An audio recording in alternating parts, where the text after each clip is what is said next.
How to Tuts back with another new video. In this video I'll guide you how to fix a lock profile is not available on your Facebook. So first of all you need to log in, then tap here, right top corner it's a profile icon, then tap here, you can see three dot and you can see there is no lock profile option in this option. So why it's happen?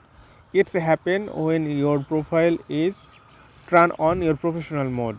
So you need to make your Facebook profile into personal profile, then you can uh, make your account private. So first of all you can see turn off professional mode, you can see turn off professional mode and continue and turn off. So after that you can see here, I'm just going to close, and if you can see here its lock profile is here. So actually this way you can fix here.